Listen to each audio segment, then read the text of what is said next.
So here's a little toy just for fun. You drop these little capsules into a bowl of warm water. Each one of these capsules will expand into a train car. And of course you're waiting to see which one is the caboose, which one is the engine. And no, the red one is not the caboose. I thought the caboose was always red. So we'll put the video in fast motion so you can see all this stuff happen. You can see the green caboose, a blue tanker car. The last one left has got to be the engine, the red one.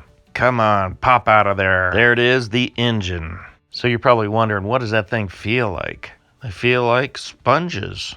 I kind of want to pull them out of here and put them all together. And you can see they've all got little tabs on them. Time to pull them out and get this train all connected up. There's that green caboose at the end. Well, I hope you enjoyed the show. Thanks for watching.